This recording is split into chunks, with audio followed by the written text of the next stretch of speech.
Hi, my name is Joe and I run games, but before I run games, I have to plan games. Specifically, the game we are planning for today is Draw Steel. We are going to be planning the next adventure for my Draw Steel game titled A Study in Effluence. So before we do that, let's talk about some touchstones. There's a lot of stuff that I want to work into this game that I haven't hit on yet. For example, I have some not sanity rules, but some rules regarding one's general mental health that I want to work out. So we're going to play with those a little bit this time around. How? I don't know yet. That's what the planning is for. Before we do that, let's remember where we are. If you had watched my last video, link in the doobly-doo, you would have seen that my players have just finished a respite and they are about to head into the shrine of Sister Cavino. They know shockingly little about Sister Cavino, but I know a few things about her. For example, she is the local head of a cult called the Rot. The Rot is exactly what it says on the tin. They are a cult that is all about things falling apart, rot, decay, undead, fungus, that kind of stuff. Sister Cavino is also an exceptional liar. I have two ways of going about this. One, I can say her bluff skill is through the roof and she's rolling with edges and then just, go from there. Or I can just say, you can't detect when she lies. Like non-magically, you can't detect when she lies. She always appears to be telling the truth. That's 1,000 times easier, and that's probably what I'm going to do. Because this isn't a game about politics necessarily. It's got politics in it, but it's not a politics game. What else do we know about Sister Cavino? Well, on top of being a cult head, she is actually a healer. One of the problems with what's about to happen is that if the PCs get rid of her, then they've just got one less healer in the town to help people. She literally just helped a guy out at the Chapata farm who would have died otherwise. She's a very handy person to have around, but not a trustworthy person. So the PCs are going to get to decide, do we kill this woman or do we keep her around somehow? Maybe they won't decide. I don't know. Maybe this will not even seem like a weird choice for them to make, but I'll see what I can do. We know that one of her rot zombies just got out. Probably she's got more. So the question is she planning on using them against the city, or are they a fail-safe? Seems better as a fail-safe. Individually, they're not very powerful. Let's think about it some more. The other thing is this. Let's take a look at who we have in the party right now and where we are with those stories and what we might uncover. Real quick, shout out to Mr. Matt Dollar, the creator of these character sheets. This is the Draw Steel character sheet toolkit, and it is my favorite Draw Steel character sheet for reasons that I hope are pretty obvious. I mean, this thing's fucking sweet. It's got so much room for cool shit. It's landscape. How often do you see a really cool landscape character sheet? Not that often. I know it doesn't look landscape to you, but look at this. See, now you see it. So first, we have Rose Marda, also called Marda. If you watch my campaign diaries, she looks like this. Marda is a human, an artisan, because Marda was a Fabri in the Thessaly military. Fabri just means you make stuff for the military. In Marda's case, she was an armorer and a sort of supply type, as well as a battlefield medic, hence the heal skill over here. She speaks Wattle because a lot of that campaign took place in those mountains up north where the flying dudes speak Wattle. I kind of want to wait until the rules for the Scarge come out before I introduce the flying dudes from the mountains, whose name escapes me right now. But I'm probably just going to lift those rules wholesale, and there might be really tiny modifications, but it seems like that's kind of the same. We're going for the same fantasy there, so I'm probably just going to steal that. My dudes may have feathers. I don't know. Haven't decided yet. Marda is a metakinetic. So if you were looking at the class features area just a second ago and you saw that it said mastermind, ooh, now it says metakinetic. That means she moves bad guys around the battlefield for the most part. One of the coolest things about Marda is that she has a spiritual mentor. That is her complication. In Marda's case, what that means is basically spiritual mentor is a modification that I have made to another complication called getting too old for this. Titus has that complication. Marda's complication, basically the same thing, except that she actually doesn't have a lifetime of training in the art of being a null. What she has is this spiritual guide that has merged with her soul, for lack of a better term. And that spiritual guide gives her insights into how to be a null better. But also that connection wears a lot out of her, right? And then basically the benefit and the drawback exactly the same as getting too old for this. It's just a reflavored perk. But narratively, what that means is that Marda has a spirit of some sort in her. We don't know anything about that spirit yet, except that it's in her and it's showing her how to be a null. All right, so that's Marda. Next, we have Corinne, or Vanya, or whatever her name is. I may have forgotten to put this into the last campaign diary. That's really unfortunate. But when she was in the military caravan, she was going by the name Vanya, which the members of the military caravan all agreed was also not her name. Corinne/Vanya is a talent, specifically a chronopath. One of the things that she does that is really awesome, the way we have sort of flavored her chronopathic powers, is that sometimes what she'll do is like reach into another timeline and pull something else into this one, right? So for example, let's say she uses flashback. You've just done a cool thing, and she's like, I want you to do that again. So she reaches back into the past to right before you did that thing and just sort of yanks that version of you forward to do it again. Temporal paradox, what's that? Or let's say she uses again. You fail to make a save, and suddenly you are turned to stone. So then she's like, you go ahead and roll again. And she pulls a version of you that is not covered in stone into this timeline, and then shunts the version of you that is covered in stone into that timeline. Cool. It's cool stuff. And of course, if you have been watching my campaign diaries, you know that Corinne has amnesia. She has no idea where she comes from, who she was, even to the point where I've left her career entirely blank, and I'm just adding the stuff that she knows about it here. We have Titus. And if you are watching my recaps, Titus looks like that. Titus is a former military commander as well as a politician, retired. He lives in this area and mostly farms and fishes, and occasionally writes historical treatises. Now, one thing about this adventure is that it was kicked off by our friend Aldo Kessler, and Aldo Kessler was one of his soldiers. So Titus is going to go hard on this one. Titus and Marta both are going to dig into this adventure. So I feel like I ought to make some use of that. I don't know how, but we'll make a note of it. I believe Titus is keeping all this stuff the same, which is to say that he is in full soldier mode. He's got shining armor and Guisarmier, excellent kits both.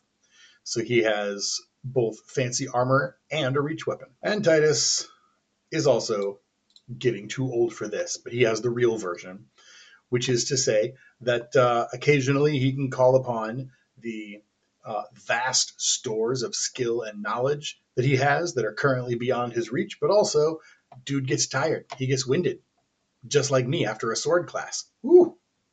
I was so tired tonight. My knees still kind of hurt.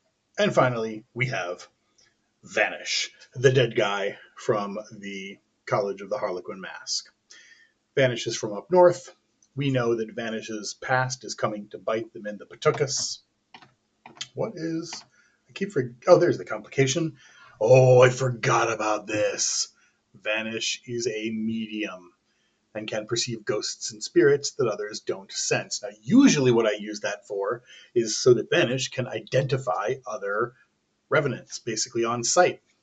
However, that needs to play in real hard here because, of course, all of these things, these rot zombies, these are all undead. Perhaps now that he's been killed, Vanish could communicate with Aldo Kessler a little bit. That might be very nice. I really leaned hard into the tear jerky sort of idea that Aldo Kessler, in like a different setting, in a less Lovecraftian, in a less horror kind of setting than this, he would have been a member of their party, right? This troubadour guy that everybody loves. And so I think it would be amazing for him to have a conversation with this guy. Also, then I would get to play into all of this ghost lore that I have for my setting and why did I write an entire book about a ghost in this very setting if I wasn't going to use that lore? Foolish.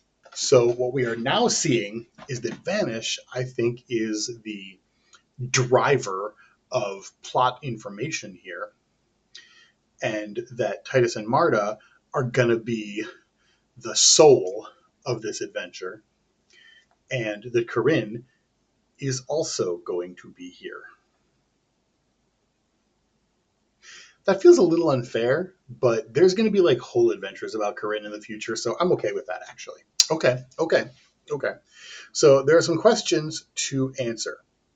Is Sister Cavino killing these people, or is she bringing the sick and infirm to her and then when they die, turning them into rot zombies because waste not, want not? Both of these answers sound good to me. So what I'm going to do is this. I'm going to go to sleep. And in the morning, when the sun is up and I have better lighting, we're going to figure it out. So I will see you in 10 and a half hours. I didn't spend that whole time sleeping. I have a life. All right, let's see what we need up here. I don't think I need character sheets anymore. We've already gone through all that. So I think what I need is Draw Steel, specifically the monster book. Hey, have you guys taken a look at my unboxing for Draw Steel? Links in the doobly-doo. It was freaking cool. There's so much cool stuff. There's so much cool stuff in that box, you guys. It's really cool. But I still use the PDFs for all my game planning, all my prep work. So, the books to me feel like like a souvenir, but also they're really handy to pass around the table. Anyway, you get it. So if we're going to be dealing with things like ghosts and rot zombies, I think the first place to start is looking at those things. Bookmarks, monsters, undead, we start there. Now there's a lot of undead. As it turns out, there is already a rot zombie. Maybe I don't even need to make it. Let's see what the rotting zombie looks like. So the rotting zombie is a level 1 minion brute. That's fine. 5 stamina, pretty strong, as you might guess. Pretty slow, pretty dumb, pretty low on the intuition and presence, also as you might guess. It's basically a bag of might. It does a rotting fist, which knocks you prone. And when it is reduced to 0 stamina, their space is difficult terrain. Yes, we're keeping that. But that's not enough. So I do like this rotting fist, but I like the idea that you are grabbed, and then once you're grabbed, we can use this death breath maneuver, which I used last time.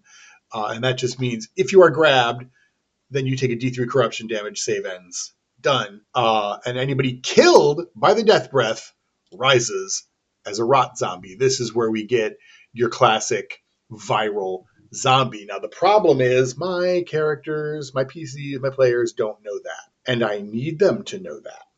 So that means someone's going to have to go into this place with them, right? They're going to have somebody in there to die. I need a visual. So that's the first thing we know. Someone's got to go with them. This should be somebody with very low stamina, somebody pretty insignificant. So it's probably going to have to be a guard. I'm going to have to wharf this. Or it could be, maybe it doesn't have to be a guard. Maybe it can be like an observer, somebody that maybe the fort sends somebody in to keep an eye on them, something like that. We'll see who they talk to before they go in. Your guard, your observer, your nosy neighbor. Oh, Helen. Now you've been rot zombied. Damn it, Helen. So one thing we need to talk about, since we're dealing with ghosts here, is what happens to you, your soul, your spirit, when you die in this particular setting. It's a lot. There's a lot. But let me give you only the relevant stuff. Most people die, and then almost immediately they pass on. They are blown away by the winds of change, and they are taken to whatever comes after death. Be it the afterlife or just a big mush of spirits, who knows? Nobody knows where they go. That is what usually happens. You die, and then there's these cosmic winds that carry you off. If you resist the cosmic winds, that's it. You're stuck for quite a while. You are stuck. The rumor is, and nobody knows this for sure, but the rumor is you are stuck until your body is destroyed. And once your body is destroyed, the winds will come for you again, maybe, if they remember. And the other rumor is maybe you get a chance to pass on again when no living thing remembers you. Though it is more likely that at that point, I think you just fade away. If you are stuck around as a ghost, you are not tethered in any way to your body, though you can perceive the lands of the living if you are near your body. So a lot of ghosts stick close to their remains. So you can die, be ejected from your body, see your body stand up as a rot zombie and start to kill people, and that is a real thing that can happen. I don't think all those ghosts pass on. I think some of them freak out and they resist the winds and they stay to see what the heck their body is doing. So I think actually there's probably a higher likelihood that you are a ghost if you have been killed by a rot zombie, if this terrible thing has happened to you. And of course, I also think if you are killed under bad circumstances, I think there's also probably a higher likelihood that you are a ghost because you're deeply dissatisfied with what happened to you. And, it's exactly that same thing like when you don't want to go to bed on Sunday night because you haven't accomplished anything. And you're like, damn it, if I haven't done anything and I want to go to sleep, but if I go to sleep, then the weekend is over and I concede defeat. Where my ADHD crowd at? Regardless of whether Sister Cavino has been keeping people or like killing people, either way, she's going to have ghosts. I like the idea that she is Annie Wilkesing these people, right? Annie Wilkes from Misery. It's for the best. People come to her and they're like, "Oh, sister, this terrible fate has befallen me, and I have a disease, I have a curse, I have a this and that." And she's like, "Okay, good. Well, I'll take care of you." And then she takes them down to her crypt and she locks them up there so that they can grow closer to divinity by suffering. The old Mother Teresa. And then, if they get better, she inducts them into her cult. And if they get worse and they die, then she makes them a rot zombie. Waste not, want not. And odds are pretty good that they die because, after all, they are in a fucking dungeon. These are not hygienic conditions. Even someone like Aldo Kessler, who goes in there literally fine. He just thought he was cursed. Even someone like him who goes in there, very likely to just get sick and waste away, which is what happened to him. And she knew he was dying, so she was like, "All right, well, here's your rot, here's your injection of rot." And maybe she gives these people regular infusions thinking that she's helping them. And maybe sometimes it does, right? Sometimes leeches helped people. Using maggots to degrade wounds did help people, just not as well as modern medicine. Using bile as eye cream did help some people, just not as good as modern medicine. So we will say that she takes people who are sick and she gives them this rot treatment. And much like the maggots, if there's something wrong with them that is, say, an infection, then that can help. If there's something wrong with them that is, say, a mental health condition, like say you saw too much shit in the military and you came out of it with a sort of terrible mental issue, right? And you're depressed and you've got PTSD and you are unable to imagine a world that is not in conflict against you, which is, I think, what happened to Aldo here, then yeah, I think her rot cure does not help you. It just makes you sick. That makes her not a mustache twirling villain. It makes her a misguided woman who is hurting people, but she thinks she's helping people. I love everything about that. I'm gonna have to cut half of what I just said. I just went in circles. Whatever. I'm not cutting the bit about Mother Teresa though. I mean, what's the point of playing role-playing games if occasionally weird religious conservatives don't get mad at you? Are you even doing it? So I'm going to need names. I'm going to need 3 ghosts. In classic storytelling technique, there will be 3 ghosts. Now, will those be the ghosts of Christmas, past, present, and future? No. But we do need 3. Might as well theme them a little bit, so let's think. We could go with Irish cauldrons, the loins, the heart, the head. Yeah, not that the players are going to know any of this, but whatever. We'll say the loins, the heart, the crown works a little better. The loins is easy. We have someone here who came to the sister because he had some sort of venereal infection, maybe a sex worker. Stranguria, which is actually any sort of painful urination or urinary blockage, but in the Hippocratic texts was probably referring to gonorrhea. So there you go, a bacterial infection. Now we just need a good name. In homage to Suetonius, we will call him Gaius, because Suetonius uses it as an insult, and fuck that guy. So he came here for a discreet treatment and never recovered. We don't need to go into the exact details of where she was putting the rot. I think what she's doing here is she's like experimenting with this rot mold that she has, a thing that maybe she's cultivated, and she's like, well, it does magic stuff, but what kind of magic stuff? And she doesn't know because she's never used it before. So she's kind of operating like an alchemist here. And sometimes she gives it to someone, she'll use it as a paste or in a tea or whatever, and they get better. And sometimes she gives it to someone and they don't. So in this case, he didn't. She probably, put it on something painful. Best we not think about it too hard. I doubt my players will ask. Oh no. The heart. Not a poet, but something else to do with the heart. Maybe that's how he died. Heart attack, heart disease. I think maybe he just had a heart attack, right? It's pretty sudden, but not always. It's not like on the TV where you just grab at your left arm and then you fall down and die. So we've got ghosts. That goes double for women who have slower onset of symptoms and different symptoms. If you, for some reason, are watching my channel and you're about to get into medicine, go look that up. It's huge. It's super important. In fact, if you're a woman, go look it up. It's super important. I have known grown women who did not know that heart attack symptoms were different in women. Please look that shit up. It's really important. But that's not what we're talking about here today. We're talking about who this lady is who died of a heart attack. And let's make this something about the heart, too.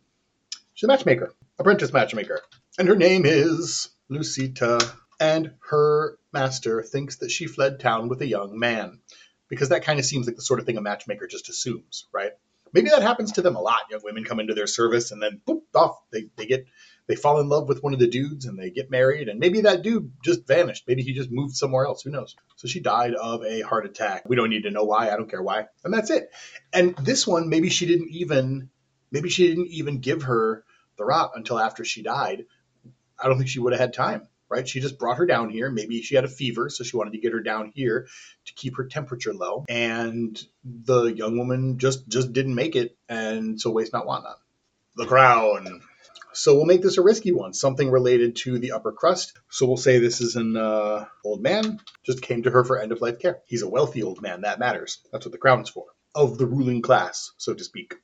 We'll call him Devon Cato. Retired, former military instructor. Will that seem too much like that's two former military people in one fell swoop? That might seem like a red herring. Let's not leave that in there. A former ambassador. Important. So instead of burning his body, she burned a bundle and then waste not, want not. Now, his death was peaceful. Why is he here? Maybe he just wasn't done. He just wanted to see how his funeral went. Maybe he was just, not particularly religious. He was kind of dumb. He didn't know how these things go.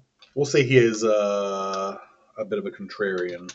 Gives him a more of a reason to stick around as a ghost. And now we have 3 ghosts. But we also have rot zombies. I think she's got a lot of them down here. Like she's got a dozen or more. Now that we're this far along, here's what we have to ask ourselves. Is this an adventure?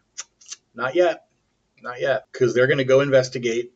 Well, here's what's going to happen. They go to the thing. They investigate Sister Cavino. She's downstairs.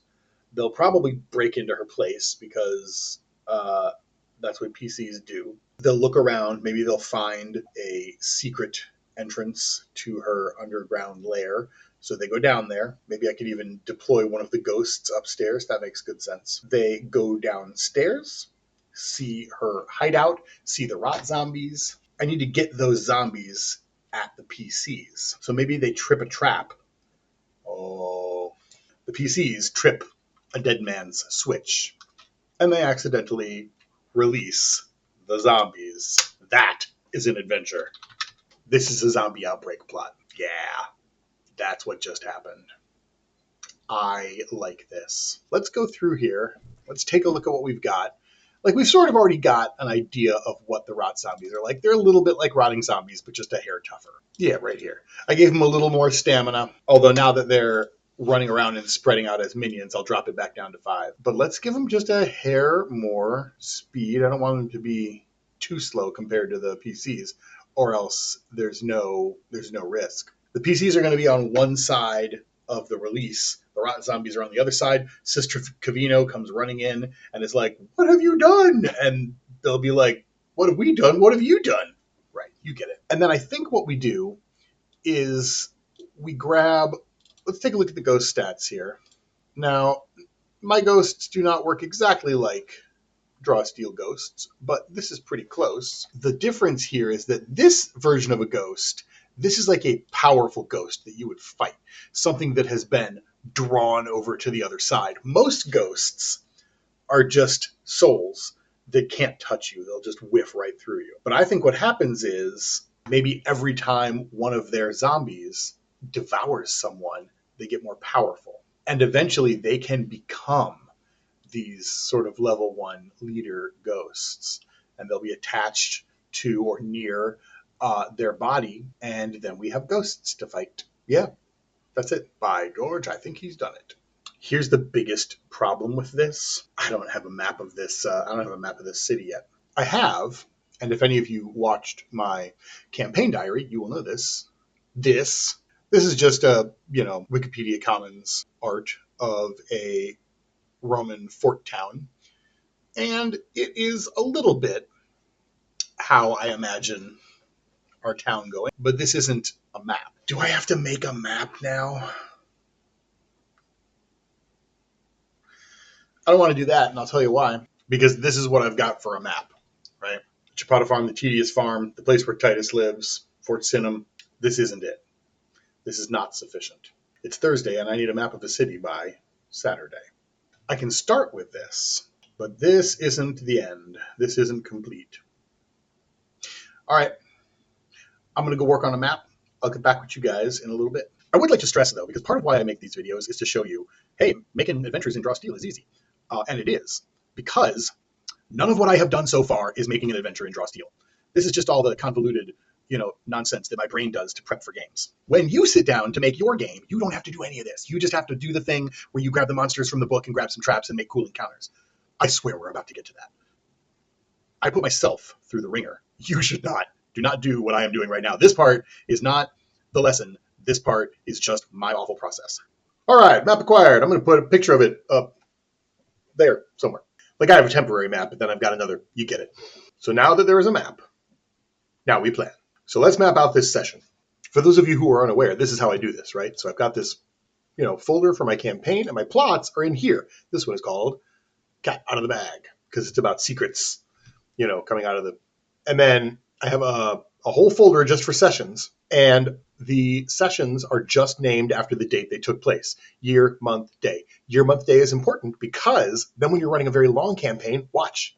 So there's a D&D game that I run, and as you can see, I've had sessions up here, but if I change the sorting, A to Z instead of Z to A, it goes back all the way back to 2020 when that fucking game started. So if I'm like, I want to take a look at something that happened session 1, I can find it really easily. And then if I need the most recent session, I just change the sorting. Piece of cake.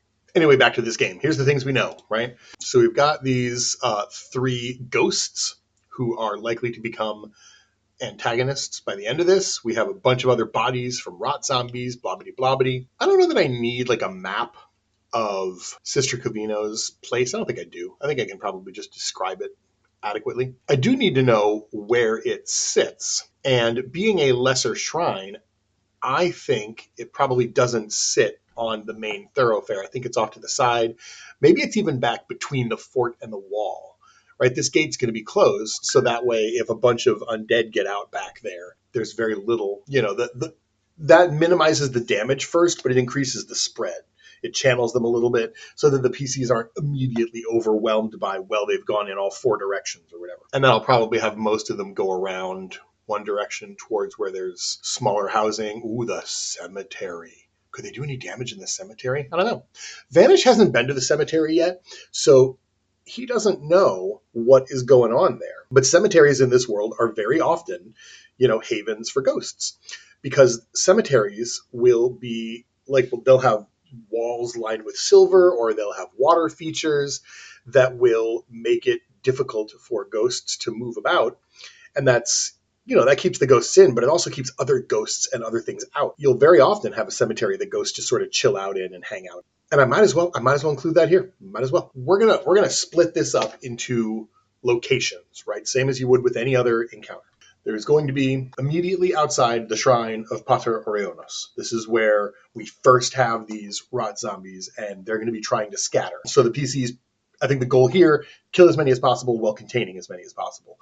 But like these are first level characters. Even first level draw steel characters cannot contain all these guys, which is good. A secondary location is going to be around the outside of the city, so that is more of a residential area. And a third location is going to be graveyard. And then worst of all would be if it got to like the main strip. Well, the main strip's not last. Next would be like the Coliseum area. It's really a stadium. It is a stadia, as it were. And it's, sports happen there. Important announcements happen there. This is where, honestly, if I'd thought ahead, Titus's debate should have happened there. And then after that, we've got the main strip, which I think would be the worst of all possible worlds. Mostly because, at least in a residential area, people are asleep, so they're not drawing attention. They've got, this is going to be early evening, so people are going to be asleep there. They're not drawing too much attention. Their doors are probably shut. I mean, I don't know if they're locked. I don't know if this is the kind of place where people lock their doors. Locks are expensive, but they're at least shut and probably chained on the inside. That means that one of these zombies will try to get in, but will have a hard time getting in. On the strip, people are still out partying. There are people who are still working now. There is a nightlife in this city. Now, obviously, these guys aren't going to get into the fort. Truth be told, what happens if one of these guys gets into the fort is it's going to die almost instantaneously, or it and the 3 guards around it are going to die almost instantaneously. The only way this could be a threat to the fort is if maybe all 3 ghosts come. And I think what happens if these ghosts activate is that they're almost going to be attached to their bodies. Like I kind of picture it as like a parachute being like pulled along by the body, and like, it's doing incorporeal attacks while the body is doing primary attacks. Maybe they share a pool of stamina. That is exactly the kind of nonsense I want to get up to in this game. So real quick, I'm going to throw some bullet points under here, and those bullet points are going to be what these areas look like and what mechanics, if any, are specific to this area. You guys don't need to, that's not part of what you're here for. So I'm just going to do the typey. Pause. So first off, in this area around the Shrine of Pater Orionos, we've got some houses. We have some small businesses. So first off, they just can't enter the main shrine door. Because even though Sister Cavino is doing rot shit in the basement, she's doing shrine shit up top. And it is a real shrine. 50% chance they can't enter a residence because many residences in this area will have a small shrine in their house to Puo Katarine, who is a sort of the god of the goddess of the hearth. And she protects sleeping children. She protects sleeping people. She protects your home from the darkness outside. And if you have a good shrine to her, and if your shrine is active and you have made offerings, then these undead are not going to be able to get in. Awesome. Okay. Also including that 50% chance, maybe you have a lock, maybe you have a good chain, maybe you have a good door. Carry on. In this nearby residential area, again, 50% chance they can't enter a residence. Very few people are going to be out and about, but enough that if they don't get it by now, they will see someone fall and then get back up as a rot zombie. And maybe 1 D3 someone's. What have I got these D3s for if not? Now we're into the real design. Let's talk about the graveyard. Graveyards are often protected by fences with silver wire and water features. Along the rain wall, do I think these people want water features? I do not. So let's say this graveyard, it's not big enough to be like a necropolis, right? It's a small graveyard, but they have a little village there for whatever ghosts are here. Now, given that this is a fort, there might actually be more than usual because people are in fact likely to die of bad causes around here. And this is where their bodies come. And I think they have, and this will be cute, they have like a little farmhouse inside. The world that the ghosts inhabit and the world that we inhabit, same world. This setting does not have other planes of existence, not really. You can sometimes create little pockets for yourself. Each god is sort of their own realm. You can exist within them, but that's it. So I think what happened is maybe a farmhouse near here burned to the ground and was just turned to nothing. And so the ghosts happily claimed its ghost. And they went out and they grabbed it. And since it's not attached to a physical thing anymore, they were able to bring it inside. And now they have a cute little farmhouse for themselves. I like that. While these two worlds are the same, they don't have to be identical, right? By which I mean the graveyard is in the same place as the graveyard. They occupy the same physical space. It is possible for the graveyard to be a little bigger on the inside, but what's more likely is that it just has more stuff, right? Ghosts build up. So they'll have a farmhouse in there, and it can occupy the same space as people's graves. That doesn't matter.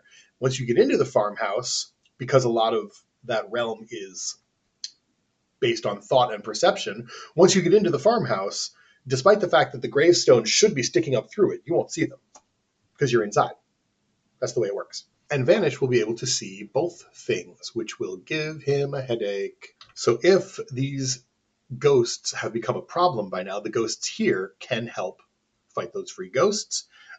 Basically, I just give them one action per round, let them do one thing. And then, of course, if the ghosts, somewhere on the main thoroughfare, they attach, they'll be able to bring them back here, maybe lure them back here, drag the bodies back here even.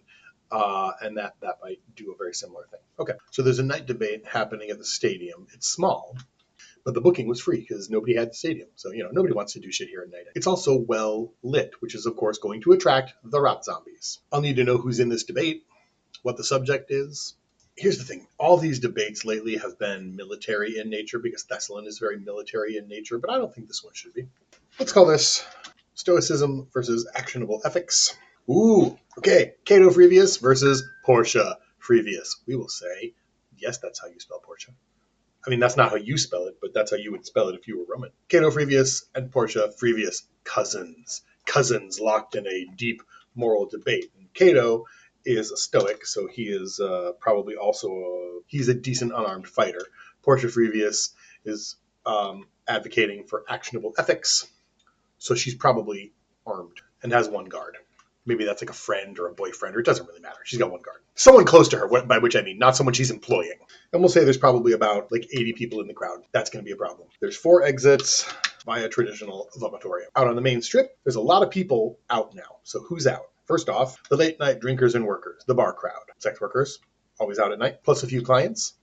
A lot of them will probably work out of, storefronts, maybe like storefronts that are behind more prominent businesses or above more prominent businesses. But some of them will just be working alleys or whatever.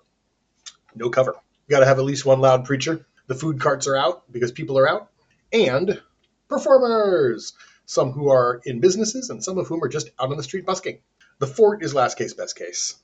You get in there, minimal spread, guards will take it down fast. It's possible that the PCs might make that their tactic. They might say, take them into the fort, right? Last case, best case, it is a military fort after all, and the guards will take this down fast. We'll see what they do. I don't think they will, though, because they're PCs, and they're going to be like, this is our problem to solve. So now the thing that I need to look at is these ghosts. These are still level 1 leaders. Fine. I have plenty of encounter value for them. Let's do that last. Let's do one more thing first. One of the things I wanted to deploy in this game are some sanity rules, which I'm still going to do. This is all I've said about it. That sanity will be tracked via a series of conditions that are stressed, troubled, broken. They stack, and they make it harder for you to process the reality of what you're seeing. So now I get to figure out what they do. Let's go take a look at some draw steel conditions for inspiration. Draw steel conditions. You've got bleeding, wherein you take damage when you make power rolls. That's too much. Dazed. This is probably closer to what I like. A creature who is dazed can only do one thing on their turn. Use a main action, use a maneuver, use a move action. Okay. A creature who is frightened, this is also in the ballpark. Any ability roll they make against the source of their fear takes a bane. A frightened creature can't willingly move closer to the source of their fear. This is fantasy fear stuff. I get that. Other stuff that might be similar. When a creature is slowed, their speed is 2. When a creature is weakened, they take a bane on power rolls, and they're taunted. You have to attack one person. So here's what I think. I think the idea here is stressed is like there is too much going on for you to process, and it makes your ability to differentiate things tricky. Troubled is going to be more like a physical condition, like a panic attack kind of thing. And then broken is like your classic, your brain don't work right now, just because you've been exposed to too much horrible supernatural shit. This is a little bit Cthulhu with me, a lot Cthulhu with me.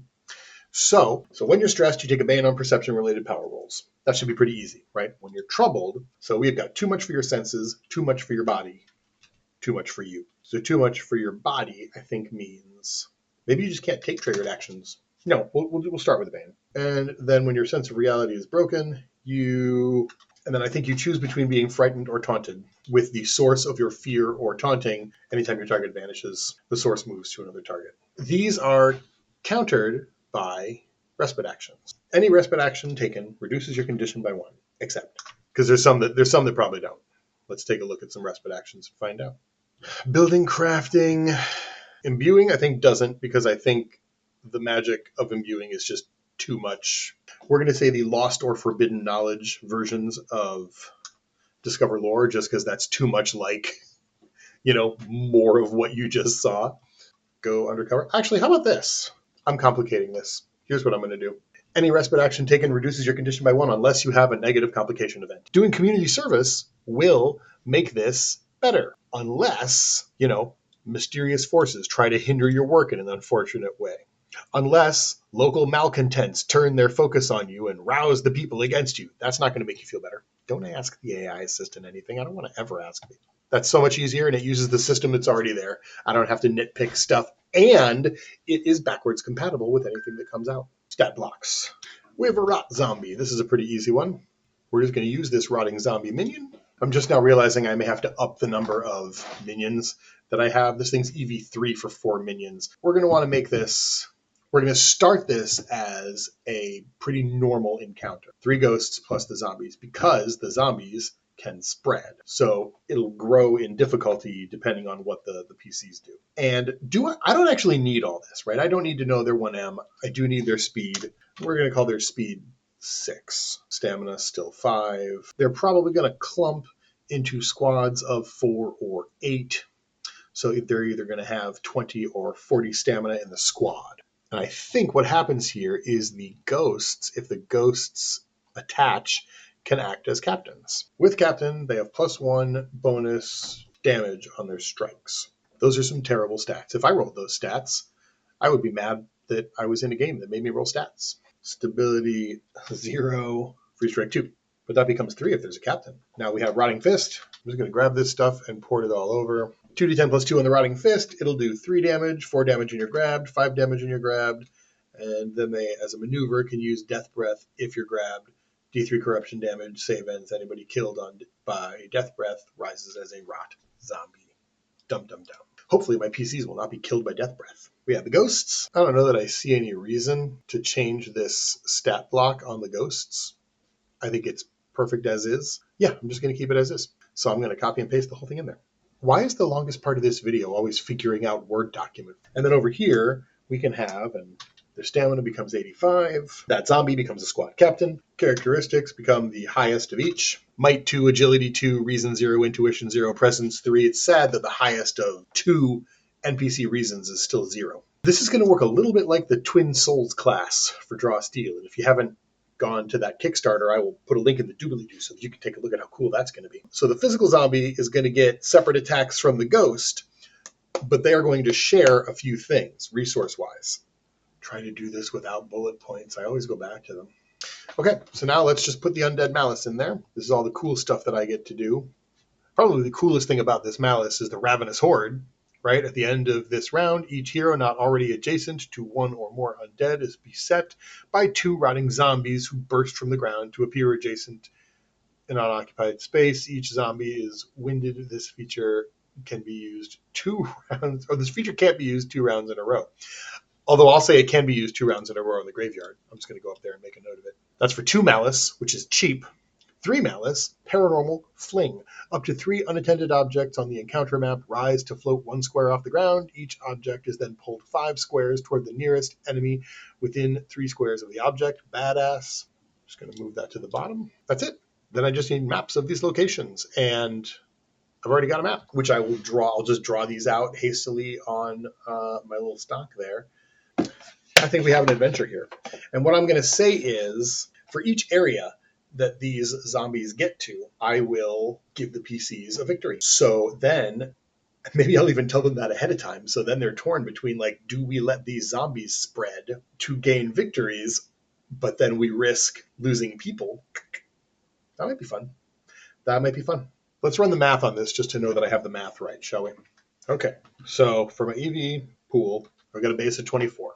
4 heroes, first level, 6 times 4 is 24. If you don't know how that works, go buy Draw Steel and look at the encounter building rules, because it won't matter to you. If you don't own the system, it doesn't matter to you because you don't have the monster book that has the points. But basically, At first level, my heroes are worth 6 points apiece. They have no victories, so I don't need to adjust for that. For a standard encounter, I'm looking at 24 to 30 points. Malice doesn't do anything for it, so the ghosts are 12 each. The parties don't have to fight the ghosts necessarily. If they wrap this thing up, they won't have to fight the ghosts. So I'm counting the ghosts as half. So we're going to call the ghosts 18 total, which leaves me with 12 for zombies. As we already stated, zombies are 3 for 4 minions. So that's 4 squads of 4. And there we go. Those are my numbers. So we start with 4 squads of 4 and go from there. So what have we done today? Well, we built a whole adventure from scratch. And the actual adventure building part, once we figured out what the plot was pretty easy. We got from one dead guy in an alley to a zombie outbreak in no time flat. And the actual construction of this thing was pretty fast. Tune into the next campaign diary to find out how this goes. Hey, I forgot to say my spiel at the end of the last video, but I'm going to say it now. There will be a link in the doobly-doo to my website where you can read my stories. I write books. I have 2 fantasy novels out currently, both set in this setting, in this world. So that might interest you. And if you want more Draw Steel content, stick around. There will be more. Or you can go look at better Draw Steel content. I'm going to put a link in the doobly-doo here to like Rise Heroes Rise. They have some really good content coming out. I think I might also link the Creative Magpie, who has great world-building content in general that is not game-specific. It is very fantasy-oriented. So just some shout-outs there to some people who are putting out awesome stuff. And if you are interested in Draw Steel, tune in to the Dice Society podcast for regular updates on what's going on. I believe there will be one soon because MCDM just dropped some Patreon content that is really cool. So